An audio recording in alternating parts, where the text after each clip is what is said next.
Hello everyone, and welcome to Visible Mending Basics, part of a series of virtual events in honor of Waste Reduction Week in Canada. We'll start our session with the question, what is visible mending? Visible mending is a decorative method of repairing textiles or clothing.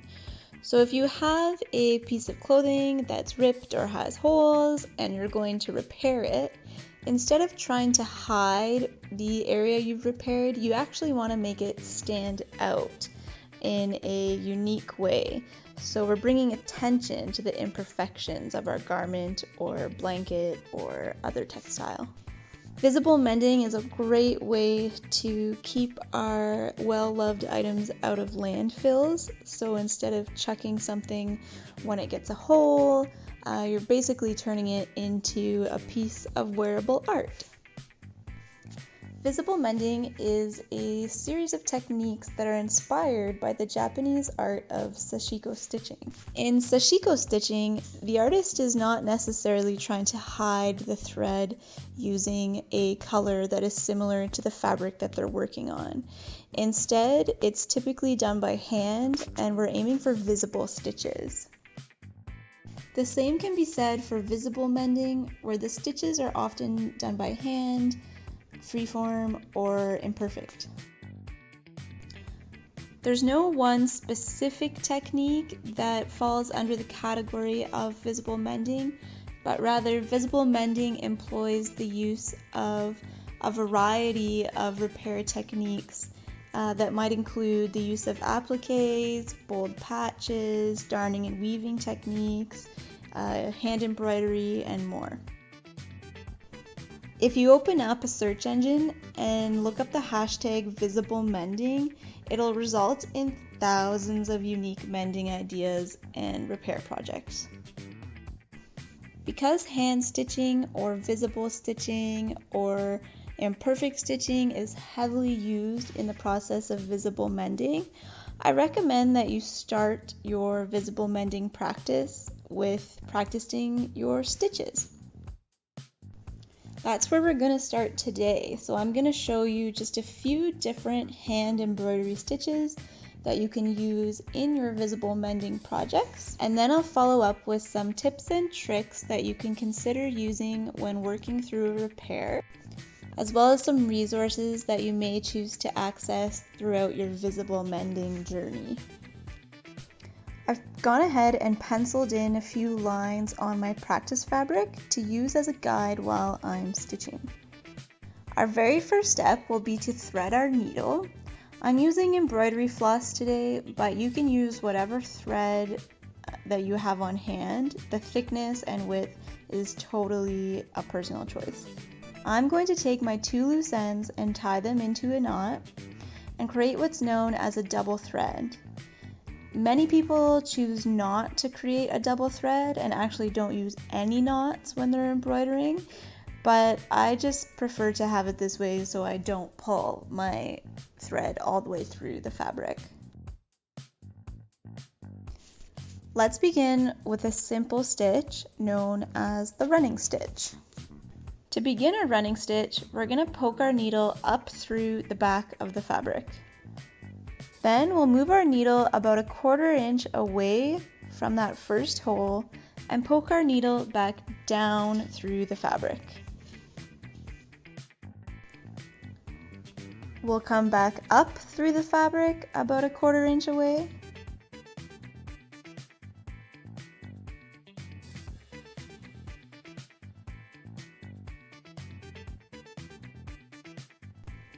Back down through the fabric about a 1/4 inch away, and so on and so forth.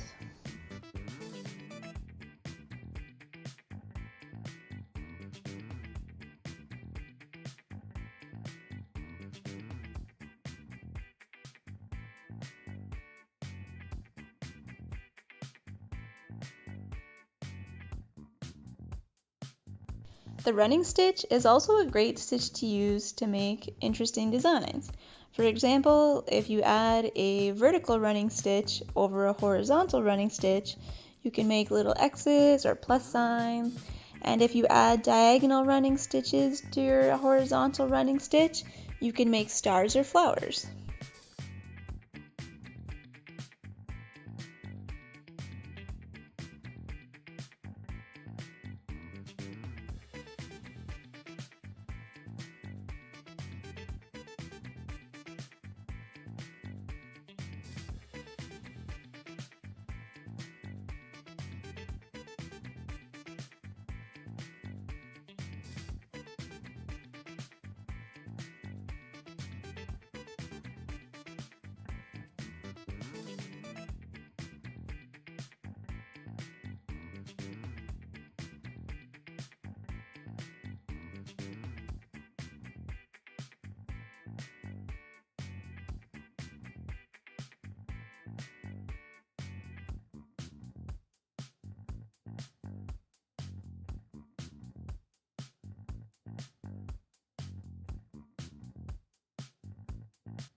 Next up, we'll look at the back stitch.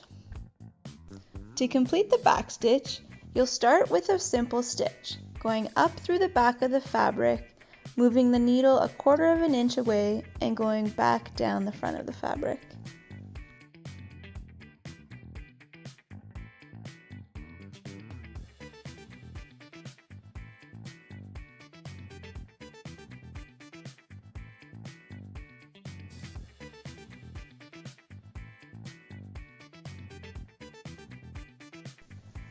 Then you'll come up through the back of the fabric about 1/4 of an inch away and go back down the hole of the first stitch.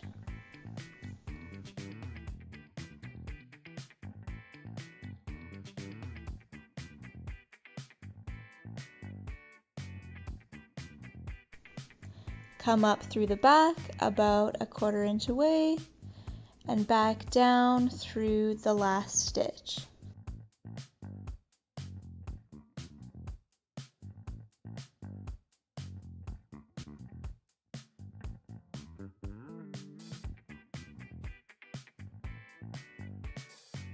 Similarly to the running stitch, the back stitch can be used to make a variety of interesting designs.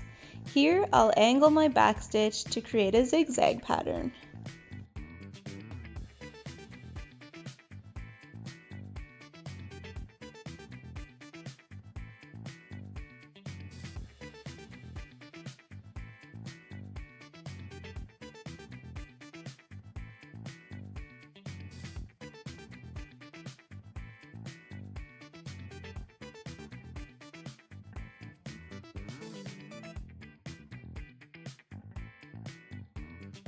Third on our list is the split stitch. The split stitch requires us to go up through the back of our fabric, then down through the front, creating a simple stitch.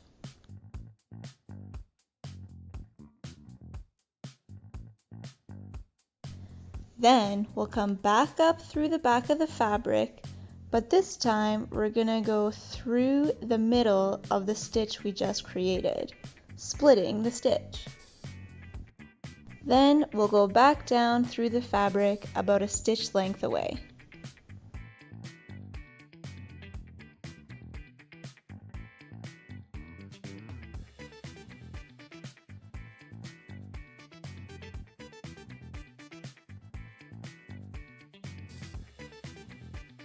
We'll come up through the middle of our second stitch and back down through the fabric about a stitch length away. Always coming back up through the middle of the previous stitch.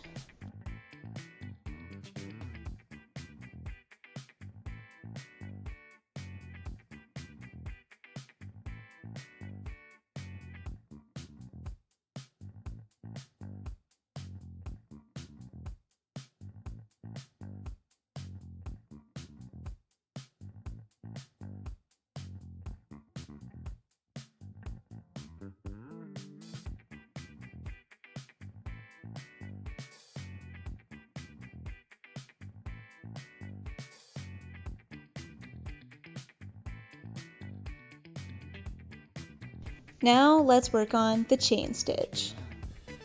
For the chain stitch, we'll come up through the back of the fabric, and then we're going to put the needle back down through the same hole, hanging on to the thread so that we create a loop. When we come back up through the fabric, we're going to pass our needle through that loop.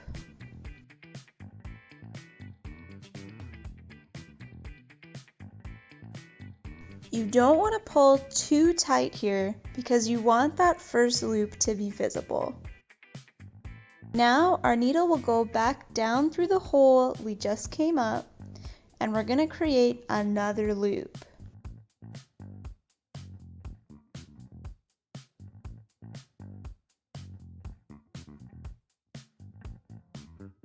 Make sure you hang on to your loop so it doesn't pass through the fabric. When we come back up, once again, we'll go through the loop that we've created.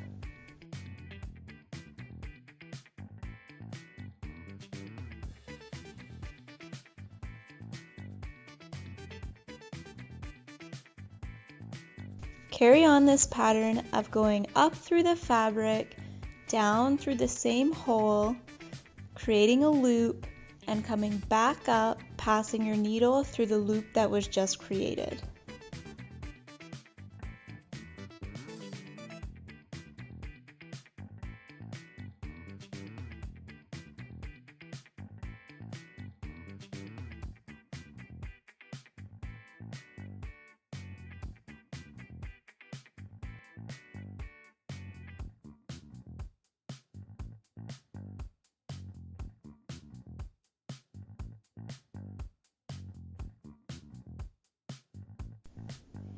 Let's move on to the stem stitch.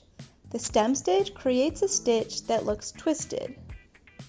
We'll start our stem stitch by coming up through the back of the fabric, holding our thread, and going back down through the fabric about a stitch length away.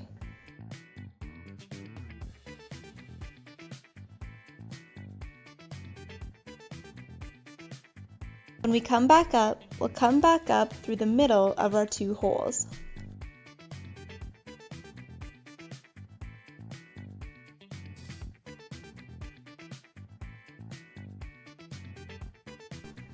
Pull your thread tight, hold on to a piece of thread, and pass down through the fabric once again about a stitch length away.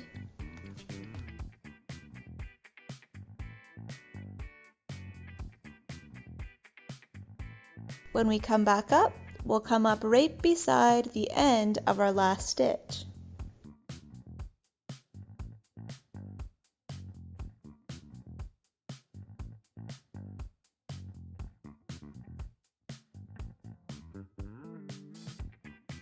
Repeat the pattern of pulling tight, grabbing onto your thread, passing the needle down through the fabric about a stitch length away, and then coming back up through the fabric where your last stitch ended.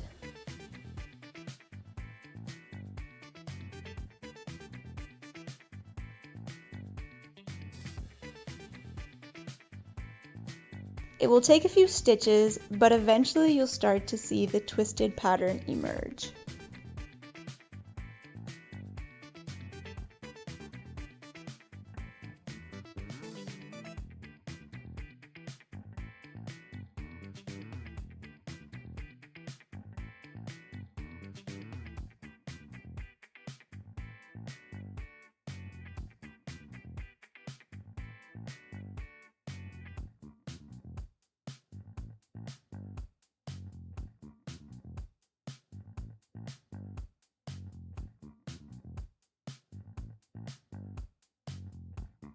Let's take a look at the cross stitch. Your cross stitch is going to look like a series of X's. I recommend penciling in a second line to use as a guide.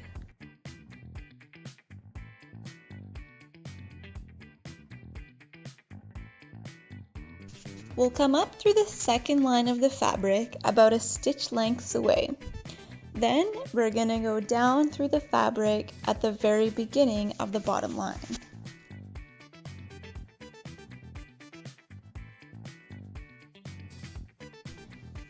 We'll come up through the bottom of the fabric on the bottom line about a stitch length away, and we'll go down through the fabric at the top corner of the X. Come up about a stitch length away on the second line, and come down on the bottom line at the right bottom edge of your X.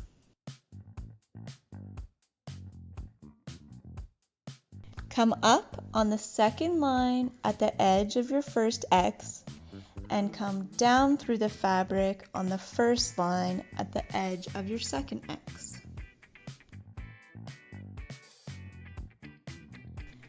Then start again about a stitch length away on the second line, coming down to the bottom edge of your second X. You'll come up at the top right edge of your second X and down at the bottom right edge of your third X. There are many ways to do a cross stitch. This is just one of them. You can always do an online search for an alternate option. Last but not least, we'll take a look at the whip stitch. The whip stitch is a stitch used in combination with another type of stitch. It could be a running stitch, a back stitch, a split stitch, chain, stem, or even a cross. The whip stitch is a stitch that is woven through the surface of a series of stitches. And today we'll use it in combination with a running stitch. So go ahead and start with a running stitch all along your guideline. I'm going to use a different color of thread, in this case black, to show you how to weave the whip stitch through your running stitch, which is seen here in pink. Come up through the back of the fabric, then pass your needle around and through the top of the running stitch.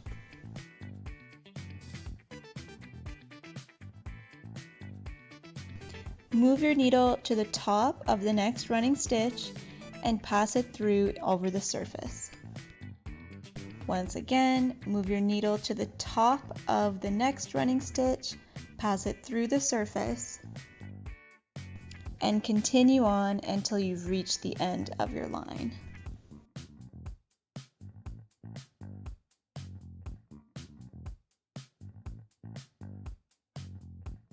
Now that we have a handle on just a few of the many stitches that you might want to use in your visible mending project, let's take a look at some tips and tricks to help make your first project a success.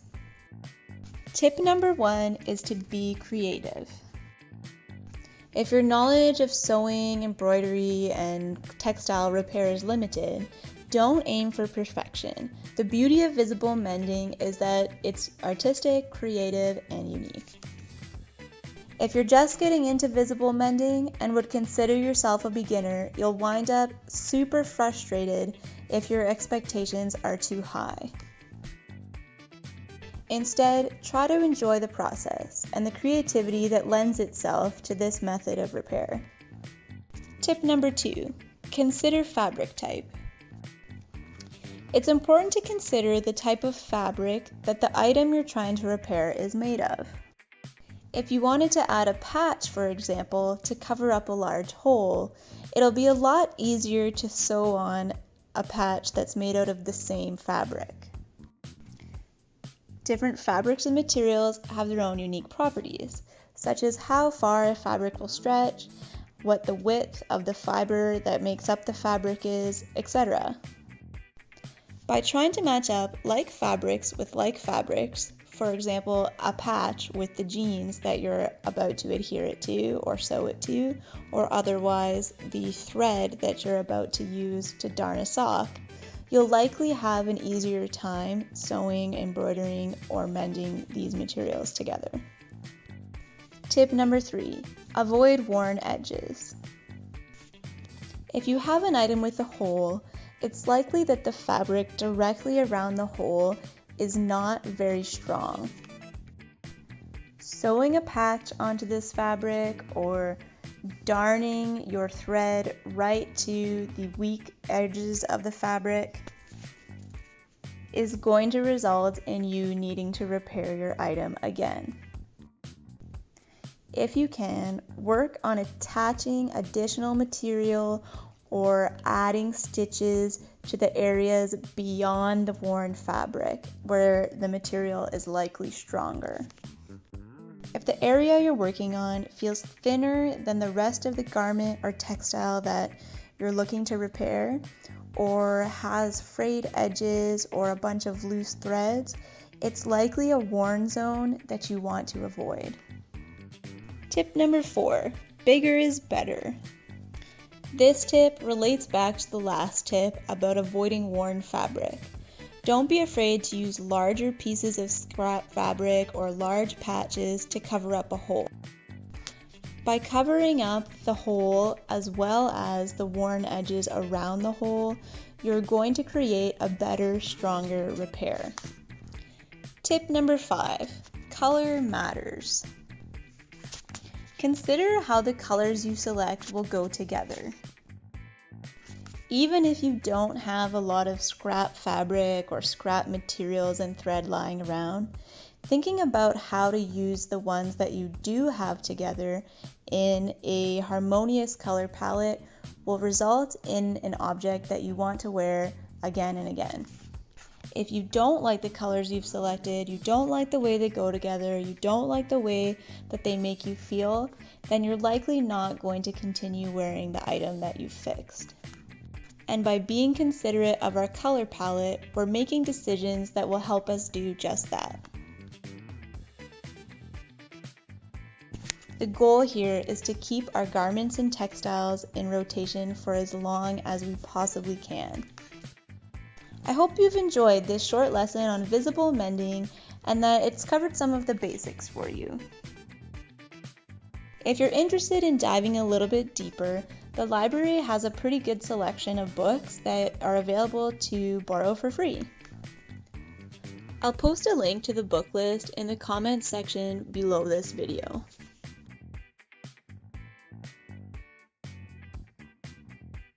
Additionally, here are a few websites that offer tips, tricks, blog posts, etc. on the topic of visible mending.